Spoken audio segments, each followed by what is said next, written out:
ಸ್ನೇಹಿತರೆ ನಮಸ್ಕಾರ. ಚೀನಾದಲ್ಲಿ ವಿನಾಶ ಸೃಷ್ಟಿಸುತ್ತಿದೆ ಹೊಸ ಸೋಂಕು. ನಿಗೂಢ ವೈರಸ್ನಿಂದ ಮಕ್ಕಳಿಗೆ ಹೆಚ್ಚು ಅಪಾಯ. ಆಸ್ಪತ್ರೆಗಳು ಫುಲ್ ಭರ್ತಿಯಾಗಿವೆ.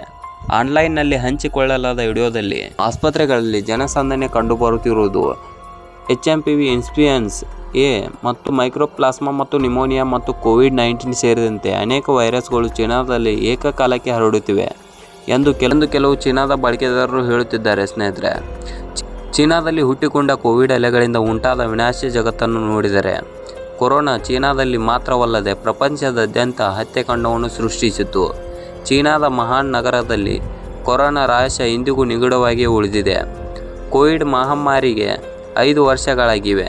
ಈ ನಡುವೆ ಚೀನಾದಲ್ಲಿ ಮತ್ತೊಂದು ವಿನಾಶದ ಅಲೆ ಏರುತ್ತಿದೆ. ಕೊರೋನಾ ನಂತರ ಮತ್ತೊಂದು ನಿಗೂಢ ವೈರಸ್ ಚೀನಾಕ್ಕೆ ಅಪ್ಪಳಿಸಿದೆ. ಹೌದು, ಹ್ಯೂಮನ್ ಮೆಪ್ಟೋಪ್ನೋ ವೈರಸ್ HMPV ಏಕಾಏಕಿ ಚೀನಾದಲ್ಲಿ ಹರಡುತ್ತಿದೆ. ಇದರಿಂದ ಚೀನಾದಲ್ಲಿ ಕೊರೋನಾ ರೀತಿ ದೃಶ್ಯ ಮತ್ತೆ ಕಾಣಿಸಿಕೊಳ್ಳುತ್ತಿದೆ. ಆಸ್ಪತ್ರೆಗಳಲ್ಲೂ ರೋಗಿಗಳ ದಂಡೇ ಇದೆ.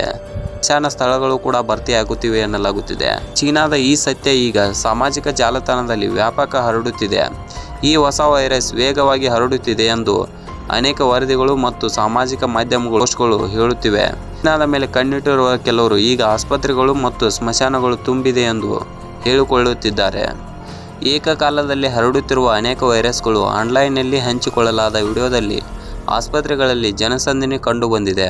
HMPV, ಮೈಕ್ರೋಪ್ಲಾಸ್ಮಾ ಮತ್ತು ನಿಮೋನಿಯಾ ಮತ್ತು COVID-19 ಸೇರಿದಂತೆ ಅನೇಕ ವೈರಸ್ಗಳು ಚೀನಾದಲ್ಲಿ ಏಕಕಾಲದಲ್ಲಿ ಹರಡುತ್ತಿವೆ ಎಂದು ಕೆಲವು ಬಳಕೆದಾರರು ಹೇಳುತ್ತಿದ್ದಾರೆ.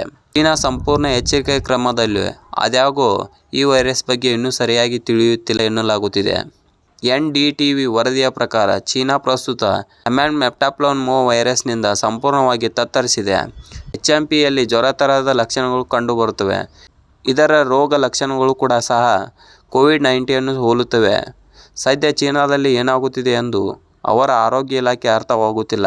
ಹೀಗಾಗಿ ಆರೋಗ್ಯ ಅಧಿಕಾರಿಗಳ ಪರಿಸ್ಥಿತಿ ಮೇಲೆ ನಿಗಾ ಇಟ್ಟಿದ್ದಾರೆ ಎಂದು ತಿಳಿದು ಬಂದಿದೆ. ಸ್ನೇಹಿತರೆ, COVID-19 ಹೆಸರಿನ X ಹ್ಯಾಂಡಲ್ ಪ್ರಕಾರ HMPV, ಮೈಕ್ರೋಪ್ಲಾಸ್ಮಾ ಮತ್ತು ನಿಮೋನಿಯಾ ಮತ್ತು COVID-19 ಸೇರಿದಂತೆ ಹಲವಾರು ವೈರಸ್ಗಳು ಚೀನಾದಲ್ಲಿ ಏಕಕಾಲದಲ್ಲಿ ಹರಡುತ್ತಿವೆ.